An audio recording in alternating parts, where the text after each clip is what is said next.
Ok les amis, ici Romain, j'espère que vous allez bien. Ça me fait super plaisir de vous retrouver dans cette nouvelle vidéo. Ça faisait un petit moment que j'avais pas fait de vidéo sur mon mouvement. Et le sujet du jour, tout simplement, comment choisir un bon coach, comment choisir un bon entraîneur. Peu importe le domaine dans lequel vous souhaitez progresser, que ça soit de la danse, de la gym, de la boxe, des arts martiaux, du yoga, à un moment ou à un autre, il va vous falloir choisir un sensei, un coach, un entraîneur qui va tout simplement vous donner des bonnes astuces et vraiment qui va vous aider à vous améliorer dans votre domaine. Et donc une question importante à se poser tout de suite, c'est comment choisir cette personne? Comment savoir si celle-ci, cette personne-là, cette personne-là, cette personne-là ou cette personne-là, quelle est celle qui va m'aider le plus possible? Quelle est finalement la personne vers qui je devrais me tourner? Un premier conseil que je donne souvent, c'est n'allez pas vers les personnes qui n'ont pas les résultats que vous cherchez à obtenir. Je donne un exemple, je veux par exemple prendre des conseils de nutrition. Je vais chez un nutritionniste et quand je débarque dans la salle, je m'aperçois que il a un petit bidou. Et donc forcément, je suis pas super en confiance, sachant que moi-même j'essaie de perdre du poids. Comment cette personne qui elle-même a des problèmes de poids pourrait m'aider à perdre mon poids vu qu'elle n'a pas résolu apparemment le problème? Et donc voilà, c'est un petit peu pareil, quelqu'un qui a un physique un petit peu mince et vous voyez qu'il n'est jamais arrivé vraiment à prendre du muscle et il vous dit ouais il faut faire ça pour prendre du muscle.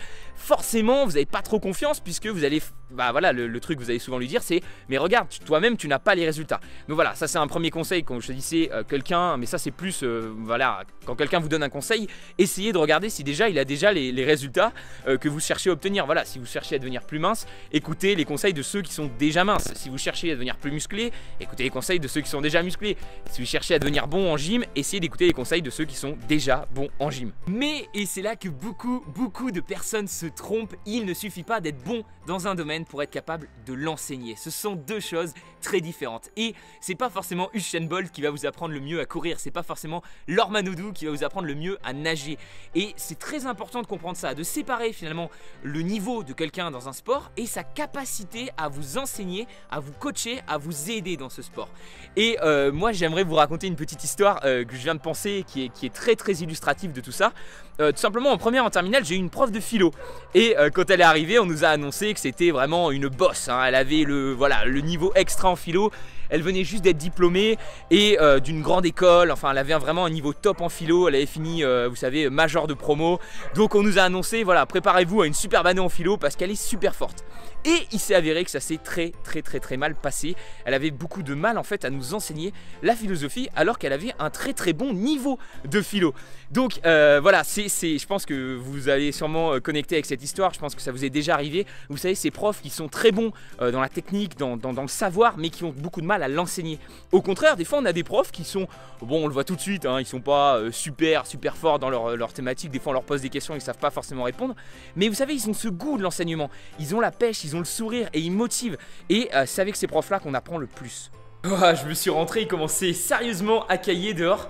Donc ouais voilà, n'oubliez vraiment pas que c'est pas forcément les gens qui sont les plus doués, les plus performants, les meilleurs dans leur domaine qui sont forcément les plus aptes à vous enseigner les bonnes choses. Voilà par exemple, je sais pas, le coach de Rafael Nadal, c'est sûrement pas un très bon joueur de tennis. Alors il est sûrement doué et il connaît bien les règles et bien comment progresser, mais c'est pas forcément le meilleur joueur de tennis, c'est surtout le meilleur à apprendre à devenir bon au tennis. Pour conclure cette vidéo, je vais donc vous donner juste deux petites astuces pour bien choisir un bon coach, un bon entraîneur.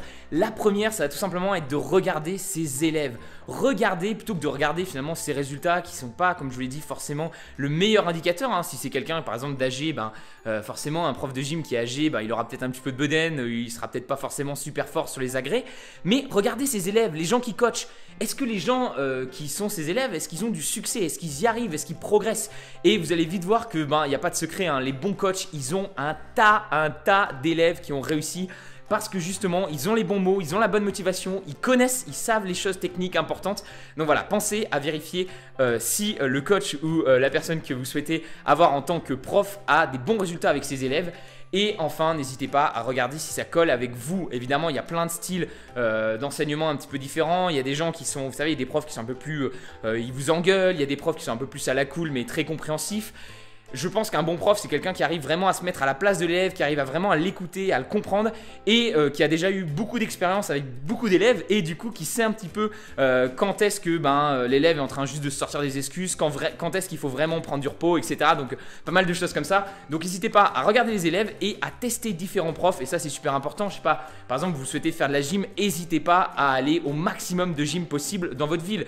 N'allez pas juste dans une seule gym. Dites-vous par exemple, ok, je vais attaquer la gym, je vais aller dans les 3 salles de gym de chez moi, juste aller faire une séance d'essai et voir, regardez vraiment avec quel prof ça colle, avec quel prof vous dites mais oui, lui il peut vraiment m'apprendre des choses et grâce à lui je vais vraiment progresser. Et voilà, j'espère que cette vidéo vous a plu et qu'elle va vous aider à trouver un bon prof pour vous améliorer au maximum dans le domaine qui vous tient à cœur. C'était Romain, je vous dis à très bientôt, reste en mouvement.